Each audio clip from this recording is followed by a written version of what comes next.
Guten Abend und herzlich willkommen zu diesem Online-Seminar. Wir haben Online-Seminare auf Farsi und Deutsch ja seit einigen Jahren, jeden Monat einmal alle möglichen Themen von Glauben und Leben mit Jesus und heute mal ein besonderes Thema. عرض ادب و احترام دارم خدمت شما همه خواهران و برادران فارسی زبانم آلمانی زبان. خیلی خیلی خوش آمدید به این جلسه امشب. همونجوری که مطلع هستید ما چندین سال هستش که این سمینارها رو به زبان فارسی و آلمانی برگزار میکنیم و در مورد موضوعات مختلفی با هم دیگه صحبت میکنیم. Manche haben es schon gemerkt, es ist zurzeit Fußball-Weltmeisterschaft in USA, Kanada und Mexiko seit 2 Wochen. Und seit gestern ist so die entscheidende Phase. Ab jetzt kommt nur noch weiter, wer gewinnt. Und wer verliert, muss nach Hause fahren. Genau jetzt in diesem Moment spielt Brasilien gegen Japan.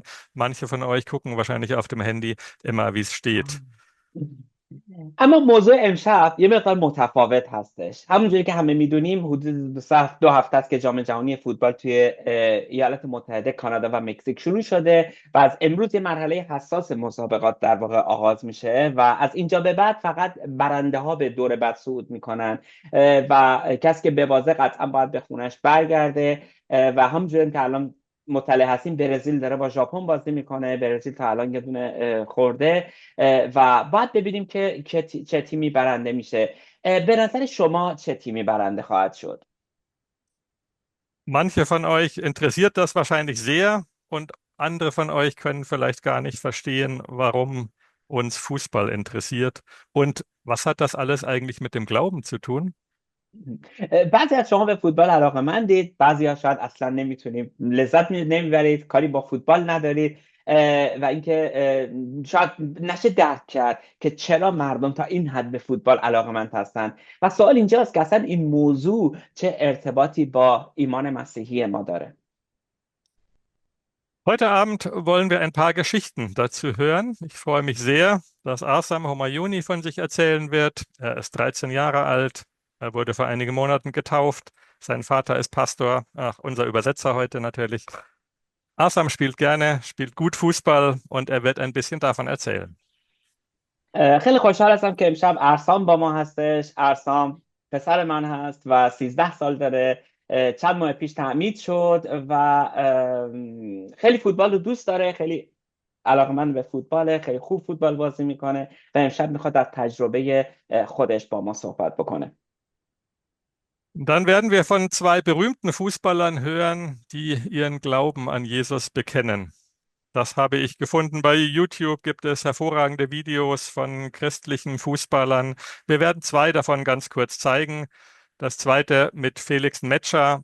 Das ist ja einer der neuen Stars der deutschen Nationalmannschaft. Und der wird heute Abend noch im Spiel gegen Paraguay hoffentlich eine gute Rolle spielen. همچنین غیر از ارسام امشب میخوایم داستان دو تا فوتبالیست مشهور رو هم بشنویم با هم دیگه که آشکارا ایمان خودشون رو شهادت میدن و اعلام کردن. اینها رو از توی یوتیوب ما انتخاب کردیم. ویدیو دوم در رابطه با فلیکس نیمچه هستش که امشب هم تو تیم ملی آلمان بازی میکنه در امشب و امیدواریم که نمایش خوبی رو بگذاره و مسابقه خوبی هم بدیم امشب. Und vielleicht hast du ja auch eine persönliche Geschichte zum Thema Fußball und Glauben. Dann kannst du sie später auch noch erzählen. شاید شما هم امشب داستان شخصی در رابطه با فوتبال و ایمان داشته باشید. در ادامه این برنامه قطعا فرصت این رو دارید که با دیگران در میون بگذاریم. Ja, ihr habt auf Deutsch gehört und ich habe eine kurze Zusammenfassung für unsere iranische Geschwister. این فوتبالیست میگه وقتی یک گل میزنم خیلی خاصه، چون سخت ترین بخش فوتبال گل زدن هستش. به همین دلیل من همیشه حس خوبی دارم، میتونم به هم تیمیام کمک بکنم، میتونم به باشگاهم کمک بکنم. پس مهمتر این که بازی مقابل هوادارای آدم که آدم رو خیلی دوست دارن یه چیز خیلی خاصی هستش و این همون چیزی که فوتبال رو زیبا میکنه. اما چیزی که زیباتر و خاصتر هست اینه وقتی که عیسی مسیح رو جلال بدیم. تعریف میکنه وقتی که بچه بودم فوتبال رو از تلویزیون تماشا میکردم و نمیدونستم که چطور به فوتبال جذب شدم. توی پارک و مدرسه با دوستان فوتبال بازی میکردم و خیلی فوتبال رو دوست داشتم و برام همه چیز بود. میخواستم موفق بشم. هیچ کدوم از برنامه‌های دیگه که توی ذهنم بود بهم این حس خوب رو نمیداد. تجربه بهم نشون داد که بعدم میتونم زندگیم رو طبق میلم پیش نبرم. بعضی وقتا اتفاقهایی میفته که نمیتونیم ما روش حساب بکنیم. چیزهای قوی بود که به من نیرو میداد و عیسی مسیح رو از طریق یک دوستی پیدا کردم که خیلی درباره عیسی مسیح با من صحبت میکرد و من دیدم که اون چطور تغییر کرده و این وضعیت من رو به سمت عیسی مسیح سوق داد و زندگیم تغییر کرد. پس عیسی مسیح هدف منه، چون او برای گناههای من روی صلیب رفت و در روز سوم از مرگ برخاست و همچنین نشان داد که اون فقط یک انسان عادی یا یک پیامبر نیست، او خداست. به همین دلیل تصمیم گرفتم به عیسی مسیح ایمان بیارم، چون که او گفته بود که عیسی مسیح خودش گفته بود که او راه حقیقت و زندگیه. ما و کسی که میخواد نجات پیدا بکنه باید به اون ایمان داشته باشه. اون عشقی هستش که به ما نشون میده. بهش توهین شد، مردم او رو کتکش زدن، اما اون واکنشی نشون نداد، چون میدونست که خونش فداکاری است و ما رو نجات میده. پس به همین دلیلی که عیسی مسیح برای من، این فوتبالیست میگه، برای من همه چیزه و به همین دلیلی که میگم اسمش بردنش کافی نیست که فقط بگی خداست. خدا پدر پسر رو فرستاد و تا همه ما نجات بکنه. پس امروز هیچ دلیلی نمیبینم که زندگیم رو فقط برای خودم زندگی کنم، چون بدون هیچ چیز به دنیا آمدم. من بدون هیچ چیز میرم از این دنیا و اگر کسی زندگی جاودانی به تو پیشنهاد بده، پس نمیدونم چطور نمیتونی قبول بکنی. Danke, Omid, auch für die Übersetzungen. Das war die Geschichte von einem berühmten Mann, den ihr vielleicht in dieser Woche im Fernsehen sehen werdet. Aber jeder von uns hat so irgendeine Geschichte und ich erzähle euch jetzt gleich meine Geschichte. این داستان فوتبالیست معروفی هستش که شاید این هفته هم توی مسابقات جام جهانی تو تیم بلژیک ببینیمش. هر کسی یه داستان شخصی برای ایمان خودش داره و من الان میخوام داستان خودم رو برای شما تعریف بکنم. Für mich, Thomas Klamt heiße ich, wohne in Berlin. Für mich gehört Fußball und Glaube schon immer zusammen. Fußball gespielt habe ich schon als Kind, das ist 50 Jahre her. Unser Vater hat uns beiden, seinen beiden Söhnen, von klein auf das Kicken beigebracht. Und er selber hat auch viel gespielt, gut, gerne und sich dabei auch alles Mögliche verletzt und gebrochen. Schienbein und Wadenbein und Nasenbein. اسم من توماس کلمپ هستش از برلین. من هم برای منم فوتبال و ایمان همیشه به هم مربوط بوده. از کودکی فوتبال بازی میکردم و پدرم از همون سالهای اول زندگی به من و برادرم فوتبال رو یاد داد. خودش خیلی علاقمند به فوتبال بود، خیلی با مهارت فوتبال بازی میکرد، اما تقریبا در این راه هر استخونی که داشت شکسته شده بود. استخون ساق پا، نمیدونم کتفش، حتی استخون بینیش. Wir haben damals in München gewohnt und das war Anfang der 1970er Jahre. Da wurde das Olympiastadion in München gerade gebaut. Der FC Bayern München hat seine ersten große Erfolge, Meisterschaften und Europacups gewonnen. Große Spieler, Franz Beckenbauer, Gerd Müller, Sepp Maier. Sepp Maier, das war mein Vorbild, weil ich auch oft im Tor gestanden habe, Torwart war. Und das Endspiel von der Weltmeisterschaft 1974 hat damals im Olympiastadion in München stattgefunden, nur ein paar Kilometer entfernt von da, wo wir gewohnt haben. Das war schon تو etwas Besonderes. تو اون زمان بچگی ما توی شهر مونیخ زندگی میکردیم، توی مونشن، و اوایل دهه 1970 بود که ورزشگاه المپیک مونیخ داشت ساخته میشد و باشگاه بایر مونیخ تقریبا اولین موفقیت‌های بزرگ خودش رو با بازیکنایی مثل فرانس بکن بایر، گرت مولر و سب مایا جشن میگرفت. و سب مایا الگوی توماس بوده، چون که اکثرا اون دروازه‌بان بود و توماس اکثرا توی دروازه بوده. و از همین مهمتر یه فینال جام جهانی 1974 هم تو همون ورزشگاه المپیک مونیخ برگزار شد که فقط چند کیلومتر با خونه توماس فاصله داشت. دوران خیلی هیجان انگیزی میتونه باشه وقتی استادیومی توش جام جهانی داره برگزار میشه که چند کیلومتر با خونت فاصله داره.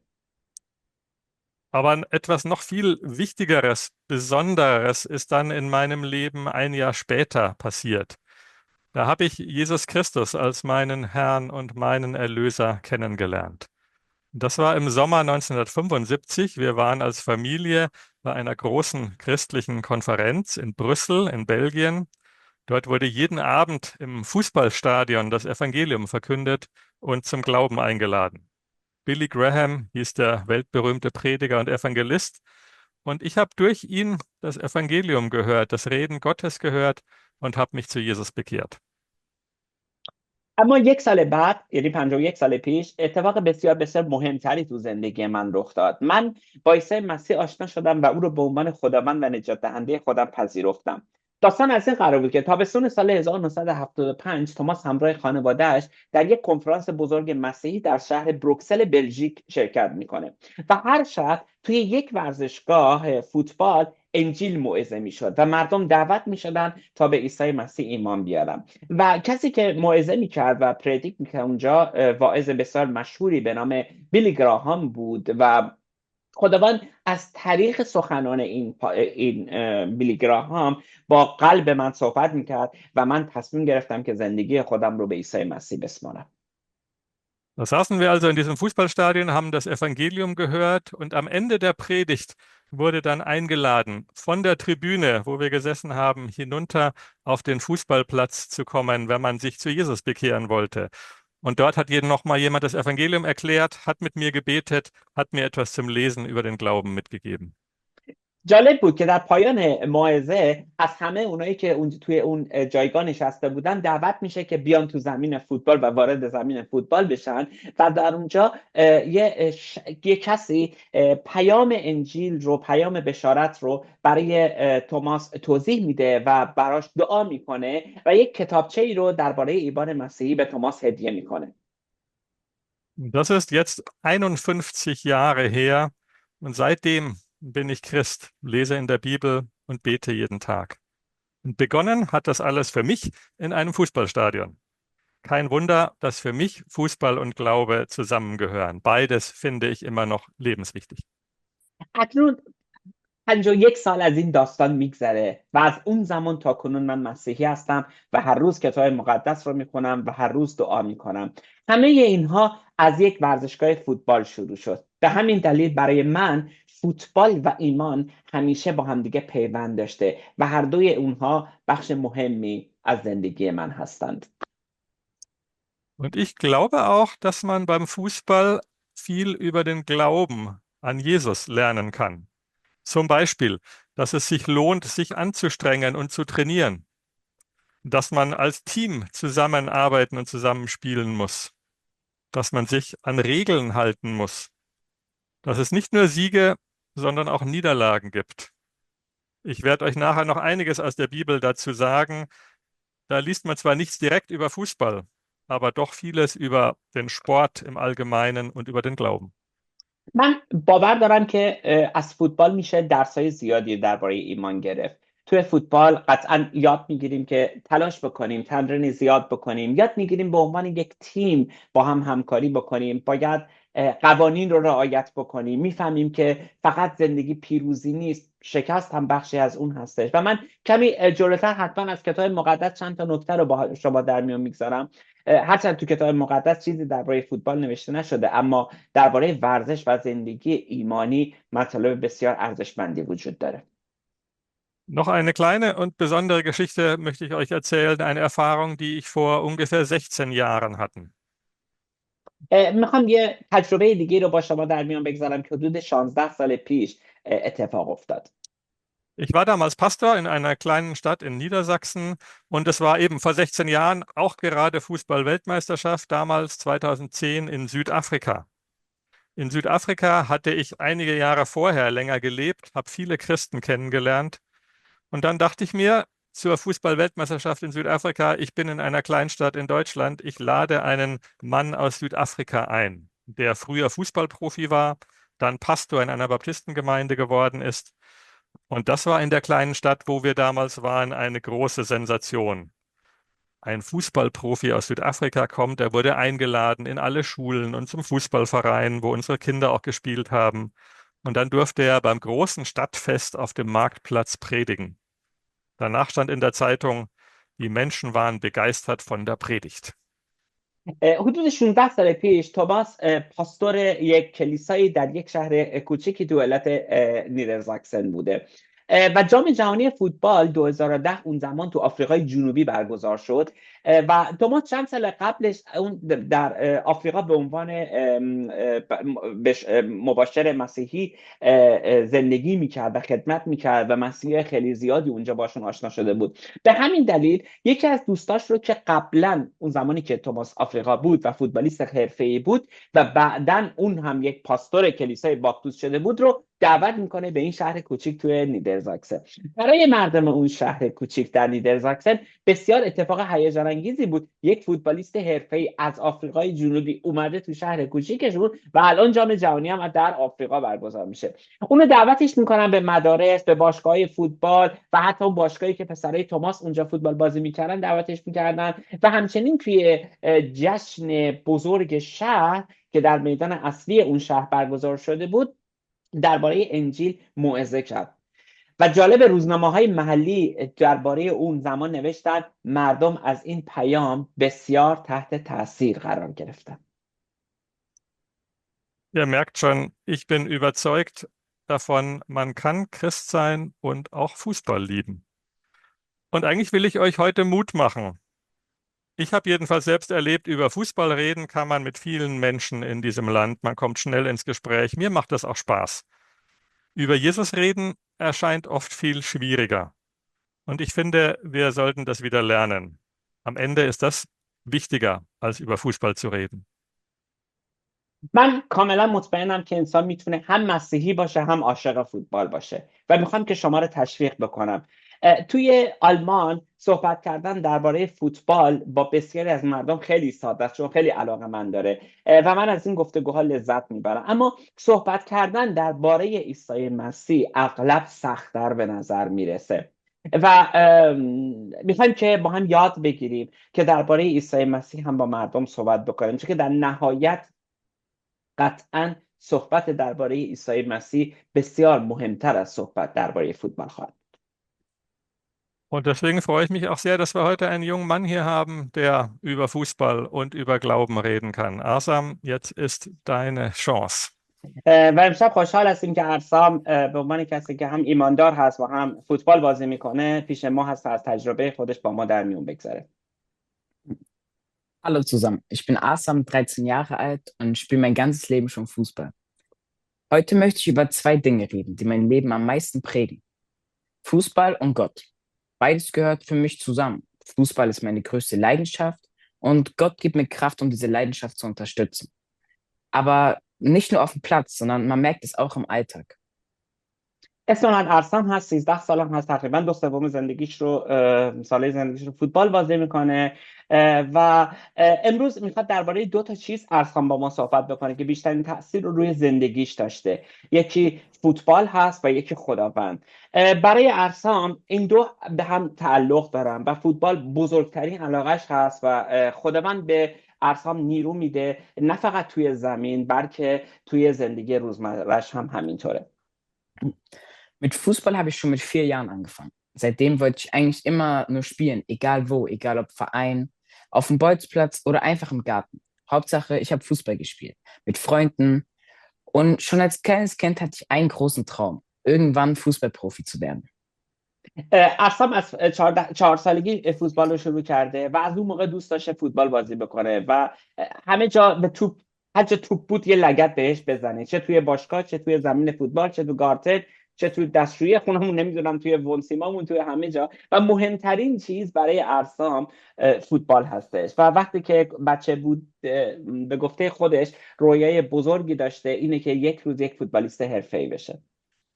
Ein großes Vorbild war schon immer Cristiano Ronaldo. Nicht nur, weil er so viele Tore schießt oder gut dribbeln kann, sondern weil er, seitdem er ein kleines Kind ist, jeden Tag gearbeitet hat, um diesen Traum zu verwirklichen. Er zeigt, dass Talent nicht alleine nicht reicht. Man muss jeden Tag alles geben. Und das motiviert mich bis heute.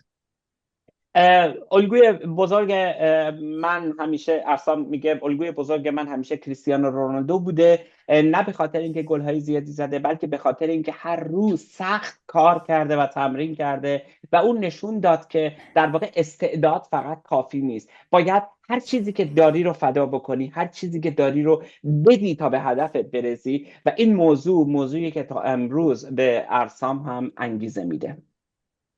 Ich habe mich schon als kleines Kind immer reingehangen und durfte deshalb schon mit 5 Jahren in einer Mannschaft spielen, wo Leute gespielt haben, die 7 Jahre alt waren. Das war am Anfang ein bisschen schwer, weil die anderen größer und stärker waren. Aber genau dadurch bin ich besser geworden.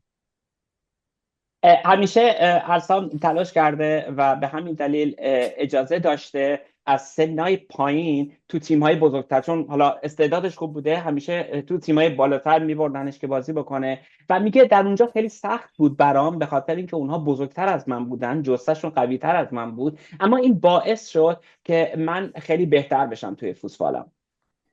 Später bin ich dann in eine etwas schwächere Mannschaft gewechselt und habe dabei noch im Werder Bremen Talentteam gespielt.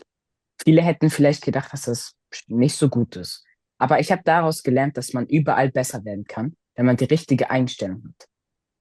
بعدا به یه تیم ضعیفتر منتقل شد و خیلی ممکن بود اون موقع فکر بکنن که ارسام کار اشتباهی کرد که به این تیم پایینتر اومد، اما یاد گرفت که اگه نگرش درستی توی فوتبال داشته باشه میتونه تو همه جا بهتر بشه. حتی توی تالنت های ورده برمن بازی کرد و برگشت توی یه تیم ضعیفتر. به همین دلیل میگه اگه نگرش درستی آدم داشته باشه میتونه تو همه جا، تو هر شرایطی بهتر بشه.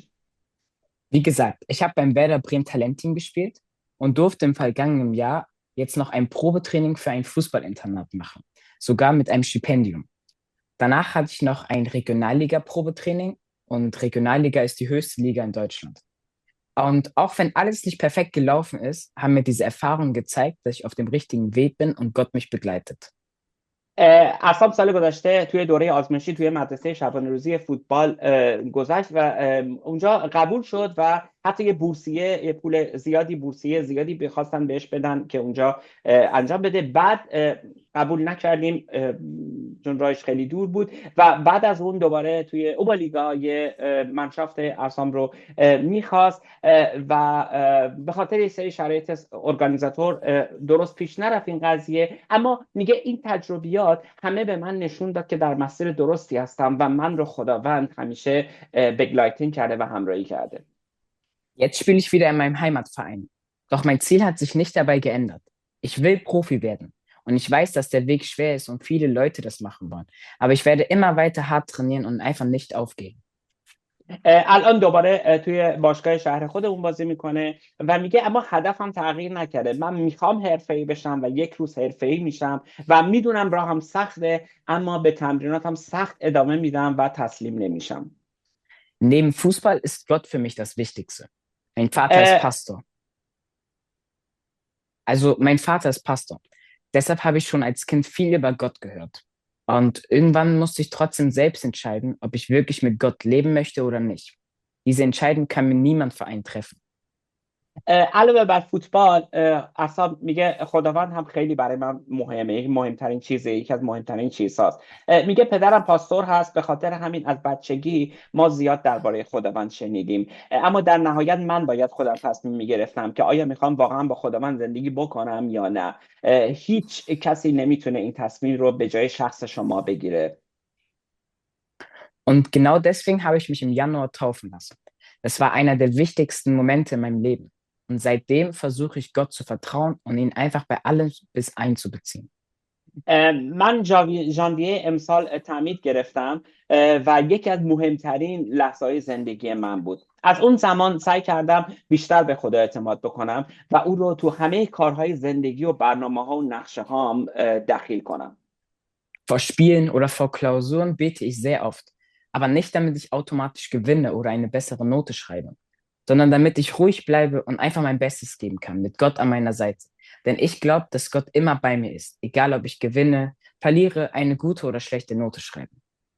من اغلبا قبل از بازی ها و یا قبل از امتحانات هم برای مدرسه دعا میکنم، نه اینکه به طور خودکار برنده بشم یا گل بزنم یا نمره های خوبی بگیرم، بلکه برای اینکه آرومم میکنه این دعا و به من کمک میکنه بهترین تلاشم رو بکنم. من باور دارم، من ایمان دارم که خداوند همیشه با منه، چه برنده بشم، چه ببازم، چه گل بزنم، چه گل نزنم، چه نمره بد بگیرم یا نمره خوب بگیرم.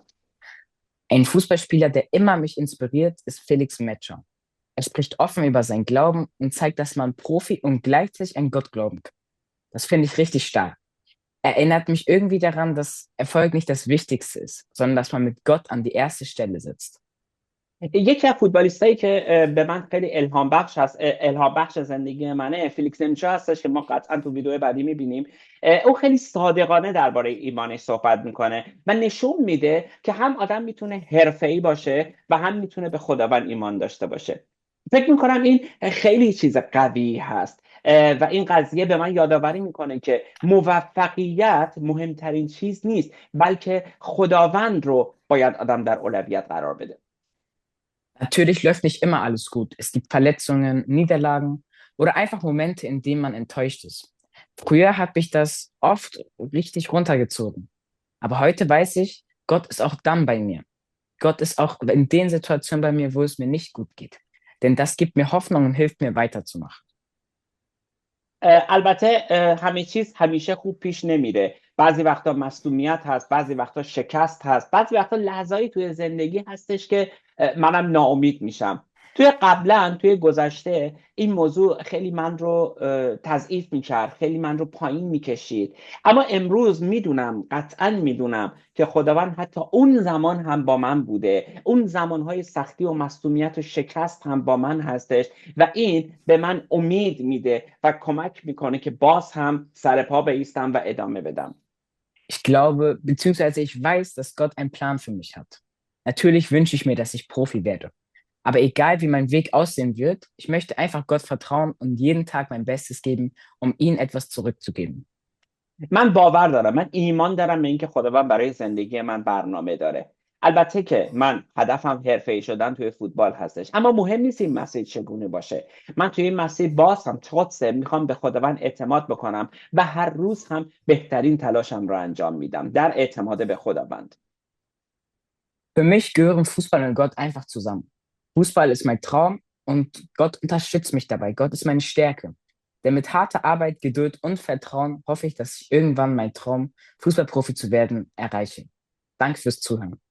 برای من فوتبال و خداوند به سادگی به هم تعلق دارن. فوتبال رویای من هست و خداوند قدرت من هست. خداوند صخره من هست. من با تلاش سخت، با صبر و با اعتماد به خداوند امیدوارم که روزی به این رویام برسم.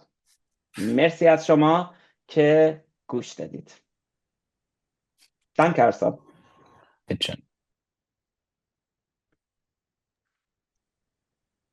Vielen Dank, Asam. Was für eine tolle Geschichte von einem jungen Mann.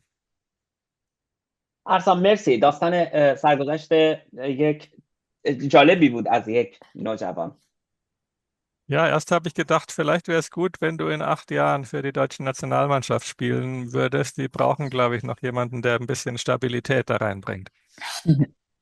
توماس امیدواره که تو بتونی تو 8 سال بعد توی ناتیونال منشاف بازی بکنی. تیم ما آلمان نیاز داره به کسی که مقدار مستحکم باشه. Aber dann dachte ich, vielleicht würde ich mich noch mehr freuen, wenn ich dich in 10 Jahren als Prediger mit der Bibel in der Hand im Gottesdienst bei uns sehe. ولی بعد خوشحال شدم، گفتم که شاید بهتر خوشحال میشم وقتی که 10 سال دیگه تو رو به عنوان کسی که موعظه میکنه با بیبل توی دستت ببینم. Alles Gute wünsche ich dir jedenfalls. Dankeschön. Und ich will jetzt noch ein paar Gedanken aus der Bibel uns weitergeben. الان میخوام یه خورده با هم برگردیم به کتاب مقدس و یه خورده کتاب مقدس رو با هم بخونیم. Fußball, wie gesagt, gab es in der Bibel noch nicht. Den gibt es erst seit ungefähr 200 Jahren. Aber Sport allgemein hat es schon immer gegeben, zu allen Zeiten, in allen Kulturen. Wir sprechen ja oft von den Olympischen Spielen und die Olympischen Spiele kommen aus Olympia, das ist Griechenland und das wurde im alten Griechenland erfunden schon vor über 2500 Jahren. Die Kulturen im Mittelmeerraum waren alle griechisch geprägt. Das Neue Testament wurde in Griechisch geschrieben. Also ist es keine Überraschung, dass auch diese griechische Sportbegeisterung und Sportkultur in der Bibel vorkommt. فوتبال حدود 200 سال قدمت داره، اما ورزش از دیرباز توی همه فرهنگ ها و توی همه دوران ها وجود داشته. مثلا بازی المپیک بیش از 2500 سال پیش در یونان باستان پدید اومد، از اونجا که فرهنگ سرزمین های اطراف مدیترانه به شدت تحت تاثیر فرهنگ یونانی بود و عهد جدید هم به زبان یونانی نوشته شده. طبیعیه که کتاب مقدس بعضی وقتا تصاویر و یا مثالهای ورزشی استفاده بکنه. Ich habe für heute 3 Stellen aus der Bibel vorbereitet, in denen Sport und Glaube aufeinander bezogen werden. Jetzt kommen also meine 3 Impulse aus der Bibel. من 3 جای رو از بیبل انتخاب کردم که امشب میخوایم با هم دیگه راجع به اینها یه مقدار صحبت بکنیم. Und der erste heißt, wir laufen, um zu gewinnen. Das steht im اولین 1. Korintherbrief, Kapitel 9, das werde ich gleich vorlesen. اولین مورد موضوعش لافن بدوید تا برنده بشوید، از اول قرنتیان باب 9 آیات 24 و 25. Das ist also ein Brief im Neuen Testament. Paulus schreibt an die Christen in Korinth, an die Gemeinde. Paulus erzählt viel von seinem Dienst für Jesus und er will die Menschen ermutigen, dass sie sich auch für den Glauben ganz einsetzen. پولس رسول برای مسیحیای شهر قرنتس می‌نویسه. او درباره خدمت خودش برای عیسی مسیح می‌نویسه و اونها رو تشویق میکنه که با تمام وجود در پی خدا باشند. Die Bibelstelle, ihr findet sie auch gerade im Chat, aus 1. Korinther Kapitel 9, Verse 24 bis 25 lese ich jetzt auf Deutsch und bitte Omid das dann auf Farsi zu tun. توماس توی چت بیبل اشتله رو نوشت. اول قرنتیان باب 9 آیات 24 تا 25. توماس با آلمانی میخونه، من به فارسی ترجمه میکنم. Paulus schreibt, denkt daran, dass alle wie in einem Wettrennen laufen, aber nur einer den Siegespreis bekommt. Lauft so, dass ihr ihn gewinnt. Jeder Athlet übt strenge Selbstdisziplin. Er tut das, um einen Preis zu erringen, dessen Wert verblassen wird. Wir aber tun es für einen ewigen Preis. پولس تو کتاب اول قرنتیان می‌نویسه در یک مسابقه 2 همه می‌دوند، اما فقط یک نفر جایزه رو میبرد. پس شما نیز طوری بدوید تا مسابقه را ببرید. یک ورزشکار برای کسب موفقیت در مسابقات از چیزهای بسیاری چشم پوشی می‌کند و تمرین‌های سختی انجام می‌دهد. او برای به دست آوردن جایزه‌های فانی چنین زحماتی را متحمل می‌شود. ولی ما برای پاداش آسمانی کوشش می‌کنیم که هرگز از بین نخواهد رفت.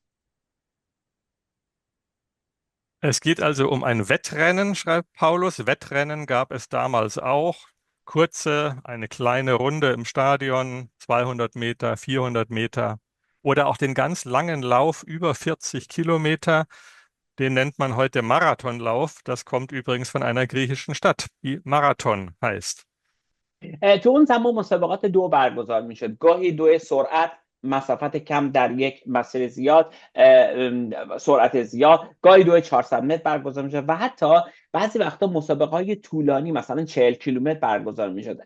امروزه ما به این نوع مسابقات استقامتی میگیم ماراتون. Und Paulus fragt, wie ist das denn beim Laufen? Beim Wettrennen ist es so, viele laufen, aber nur einer gewinnt. Und trotzdem, alle strengen sich an, alle wollen ins Ziel kommen. Natürlich so schnell wie möglich. Es gibt schließlich auch einen Preis dafür. Damals gab es so einen Lorbeerkranz, irgend so etwas auf den Kopf. Heute kriegt man dann bei der Olympiade oft eine Medaille. Immer geht es jedenfalls um Ruhm und um Ehre und um Geld.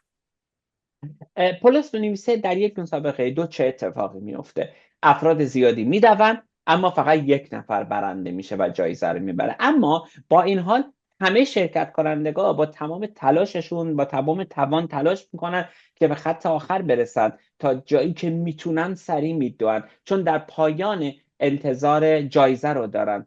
توی گذشته برای قهرمان‌های تاجی روی سرشون میگذاشتن، اما امروزه جام افتخار میدن، پول میدن و گاهی ثروت خیلی زیادی نصیب اونها میشه. Paulus sagt hier, nimm deinen Glauben genauso ernst wie ein Wettrennen. Du willst doch gewinnen, oder? Wenn du im Leben mit Gott gewinnen willst, dann musst du dich auch anstrengen. Wer faul ist, kommt nicht ans Ziel. Das Ziel ist ganz wichtig und davon lesen wir dann im folgenden Vers. پولس میگه ایمان خود رو به همون اندازه جدی بگیرید که یک ورزشکار مسابقش رو جدی میگیره. اگه میخوای با خداوند زندگی پیروزمندانه‌ای داشته باشی، باید برای رشد ایمانت تلاش بکنی. کسی که تنبلی بکنه هرگز قطعا به مقصد نمیرسه. هدف بسیار مهمه و پولس در آیه 26 بر این موضوع تاکید میکنه. Auch bei unserem Glauben an Jesus gibt es ja ein Ziel. Das Ziel, das Jesus selbst uns vorgegeben hat, ist, dass wir Gott lieben, dass wir unseren Mitmenschen lieben und uns selbst. Dass ich an Jesus dranbleibe und dass ich am Ende als Siegespreis das ewige Leben bekomme. قطعا زندگی ایمانی ما هم یک هدف داره، مقصدی داره. قطعا این هدف اینه که ما خدا رو با تمام دل و جان دوست داشته باشیم، همسایه خودمون رو مثل خودمون محبت بکنیم، در پیروی از عیسی مسیح وفادار باشیم، چون در پایان جایزه قرار نصیبمون بشه، حیات جاودان رو به عنوان پاداش دریافت میکنیم. Wer Sport macht, weiß das. Ein Sportler braucht viel Training, richtige Ernährung, viel Disziplin. Und Paulus schreibt, so ist es auch mit meinem Glauben, mit meinem Dienst für Jesus. Es kostet Zeit. Es kostet auch manchmal Schweiß, Übung, Disziplin, aber es lohnt sich. همون گونه که یه ورزشکار، کسی که ورزش میکنن میدونن برای رسیدن به موفقیت باید تمرین خوب داشته باشی، باید تغذیه مناسب داشته باشی، باید انضباط و پشتکار داشته باشی، باید و قطعا همینطور زندگی ایمانی ما هم به زمان نیاز داره. تمرین باید بکنیم، باید دعا بکنیم، باید کتاب مقدس رو بخونیم، باید وفادار و طاعی باشیم به خداوند و به عهدی که با عیسی مسیح بستیم. این Ich مسیر glaube, آسون نیست. Entschuldige توماس، این مسیر آسون نیست، اما ارزش بسیاری داره. ich glaube, wir Christen können von den Sportlern sehr viel lernen. من فکر میکنم ما مسیحی ها میتونیم از ورزشکارا چیزای خیلی زیادی یاد بگیریم. Aber ich habe mich doch gefragt, geht es beim Glauben denn wirklich um Leistung, um meine Kraft, um meinen Einsatz? اما شاید این سوال اینجا پیش بیاد توی ذهن ما که آیا ایمان فقط به تلاش و به قدرت و به عملکرد خودمون بستگی داره؟ Und dann habe ich in der Bibel im Alten Testament eine interessante Stelle gefunden. Da geht es auch um das Laufen. اما پاسخ کتاب مقدس قطعا این نیست. من تو عهد عتیق آیه بسیار جالبی رو پیدا کردم که در رابطه با دویدن صحبت میکنه، اما از زاویه‌ای کاملا متفاوت از کتاب اشعیا. Und das ist mein zweiter Punkt, der heißt, wenn ich nicht mehr kann. Und wir lesen gleich aus Jesaja Kapitel 40. موضوع اینه وقتی دیگه نمیتونیم ادامه بدیم چیکار بکنیم، وقتی توان و قدرت ادامه دادن نداریم چیکار بکنیم، که در این رابطه من از کتاب اشعیا میخونم. Beim Sport muss man ja irgendwie immer jung und stark sein, fit und durchtrainiert. Aber was ist, wenn das nicht klappt, wenn ich schwach bin, wenn ich müde werde? Und da habe ich eine Botschaft aus dem Alten Testament vom Propheten Jesaja. Er spricht zu den Menschen in Israel, die schwierige Zeiten erlebt haben. Sie waren sehr erschöpft, sie waren müde, sie waren ausgebrannt, enttäuscht, schwach. وقتی که دیگه توان ادامه دادن نداریم چیکار بکنیم؟ توی ورزش معمولا آدم وقتی که جوون هستش، نیرومند هستش، آمادگی جسمانی زیادی داره و اهمیت داره این موضوع، اما وقتی که دیگه توان نداشتیم چیکار بکنیم؟ اگه خسته شدیم، اگه ضعیف شدیم، اگه درمونده شدیم. و ما تو کتاب یشعیا میخونیم که میگه او به خستگان نیرو میبخشه، به ضعیفا قدرت میده. حتی جوانان هم درمانده و خسته میشن و دلاوران هم حتی میتونن از پای در بیان. Und ich lese euch diese Bibelstelle vor, Jesaja Kapitel 40, die Verse 29 bis 31. توماس از کتاب اشعیا میخونه. Gott gibt den Erschöpften neue Kraft. Er gibt den Kraftlosen reichlich Stärke. Es mag sein, dass selbst junge Leute matt und müde werden und junge Männer völlig zusammenbrechen. Doch die, die auf den Herrn warten, gewinnen neue Kraft. Sie schwingen sich nach oben wie die Adler, sie laufen schnell, ohne zu ermüden, sie gehen und werden nicht matt. کتاب اشعیا باب 40 آیه 29 تا 31 اومده او به خستگان نیرو میبخشد و به ضعیفان قدرت عطا میکنند. حتی جوانان هم درمانده و خسته میشوند و دلاوران نیز از پای در میآیند. اما آنانی که به خداوند امید بسته اند نیروی تازه مییابند و مانند عقاب پرواز میکنند، میدوند و خسته نمیشوند، راه میروند و ناتوان نمیگردند. Wenn jemand so richtig kaputt ist, müde, ausgelaugt und erschöpft, dann hilft es nicht, ihn zu ermahnen, du musst trainieren, du musst dich anstrengen. Vielleicht ist er ja gerade deswegen müde geworden. Manchmal sind es auch andere Dinge, die uns die Kraft wegnehmen. Krankheit, Not, Sorge. وقتی یه نفری که خسته است، یه نفری که از پا افتاده، یا آدمی که بریده، فایده ای نداره بهش بگیم بیشتر تلاش کن، بیشتر تمرین بکن. شاید دقیقاً به خاطر این فشارهاست، به خاطر این تلاشها خسته شده. بعضی وقتا چیزهای دیگه‌ای نیروی ما رو میتونه حتی بگیره، قدرت ما رو بگیره.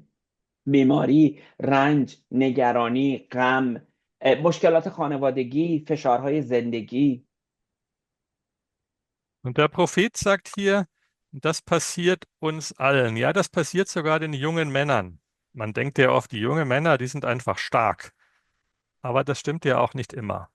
Und so steht es ja auch in der Bibel. Auch junge Leute werden mal matt und müde. Junge Männer brechen zusammen. Das Leben kann schwer werden. Und dann schaffst du ganz bestimmt keinen Marathon mehr.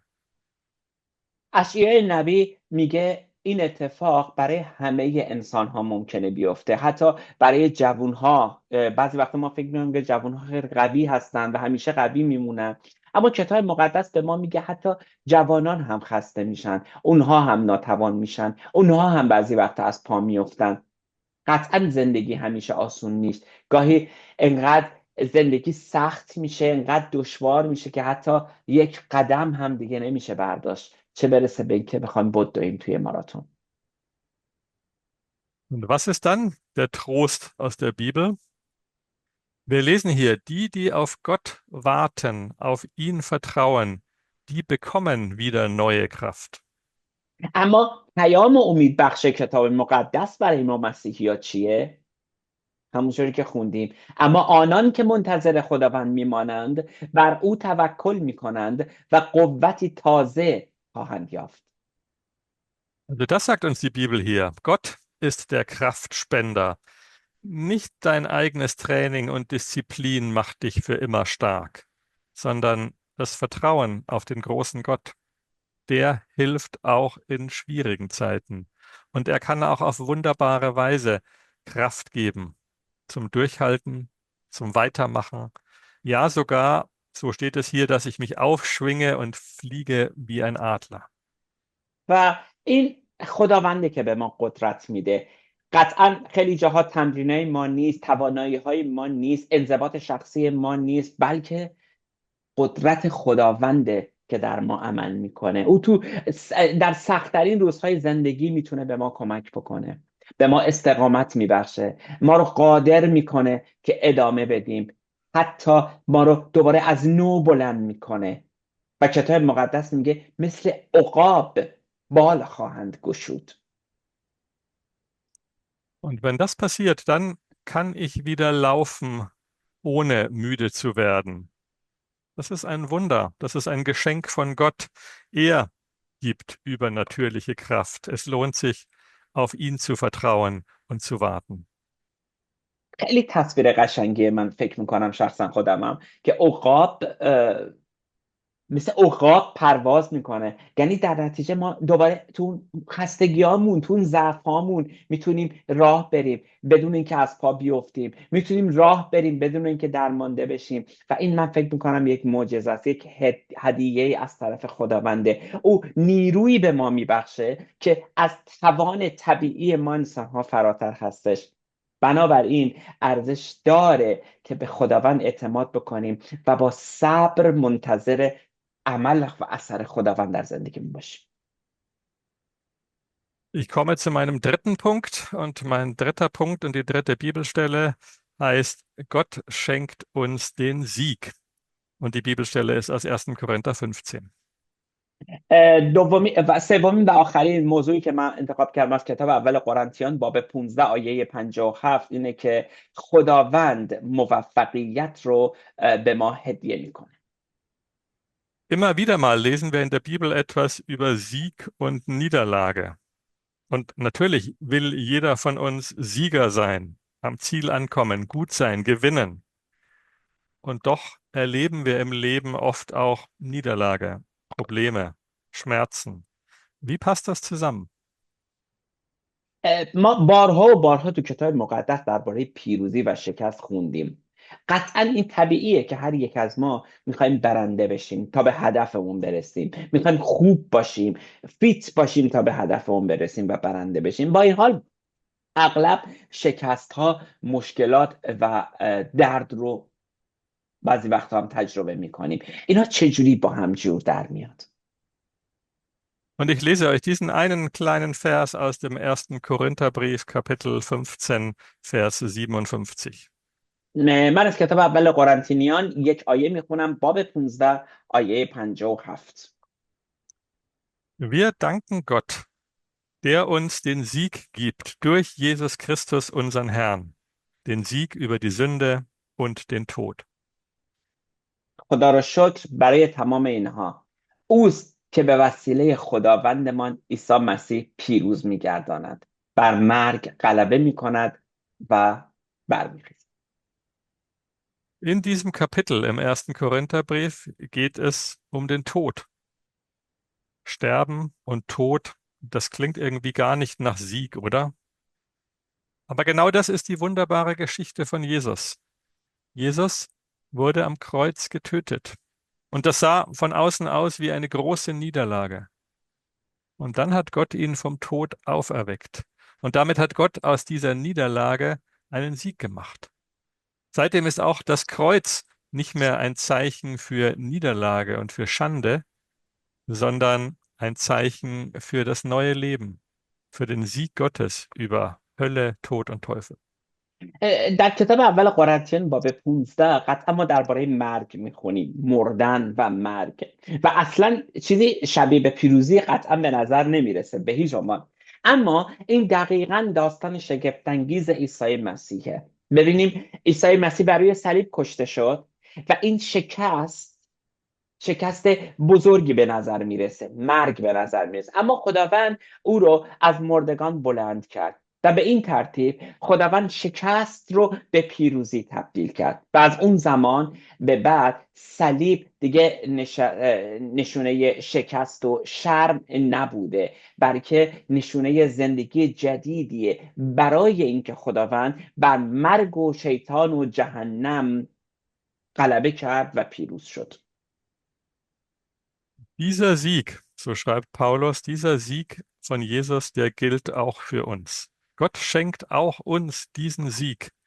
Wir sind Sieger, nicht weil wir so gut und stark sind, nicht nur, wenn wir uns anstrengen und alles richtig machen, sondern mitten in unserem Scheitern, bei Niederlagen, ja sogar im Tod, schenkt Gott uns den Sieg durch Jesus Christus, den Gekreuzigten und Auferstandenen. همونطور که پولس تو کتاب اول قرنتیان می‌نویسه، این پیروزی شامل همه ما هستش. خداوند این پیروزی رو به ما میده.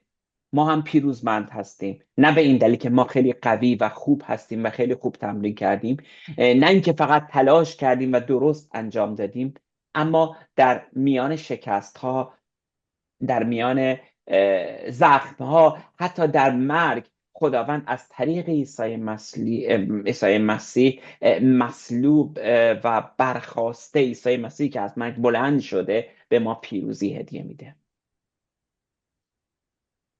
Beim Fußball freue ich mich über jeden Sieg.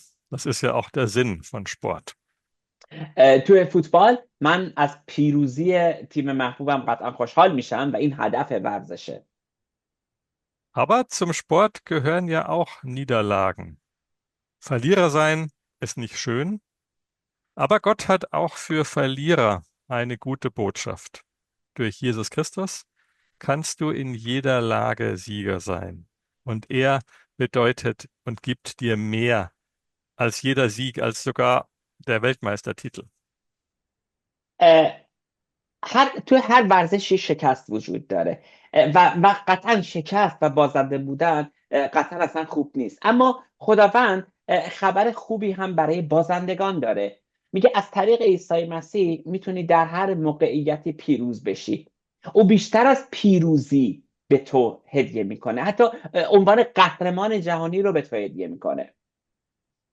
Jesus hat einmal gesagt, was würde es dir helfen, wenn du die ganze Welt gewinnst, aber deine Seele geht dabei kaputt? عیسی مسیح یه بار گفت چه فایده ای داره اگه کل دنیا رو به دست بیاری اما روحت نابود باشه. Und hier lesen wir, Gott sei Dank, er gibt uns den Sieg durch Jesus Christus. و میخونیم که خداوند رو شکر میکنیم که او از طریق عیسی مسیح به ما پیروزی داد. Das ist für mich das Wichtigste und Größte. Ja, wir reden über Fußball, und ja, ich würde mich freuen, wenn Deutschland heute gewinnt und nicht verliert. Aber selbst wenn das passiert, gibt es immer noch etwas Größeres. Es gibt den Sieg durch Jesus Christus. این امشب آلمان بازی میکنه، خیلی خوشحال میشیم هممون که اگر آلمان ببره قطعا، و توماس هم گفت منم خیلی خوشحال میشم، اما اگر ببازه یه چیز مهمتر وجود داره که برنده شدن اصلی از طریق عیسی مسیح به وجود میاد، به دست میاد.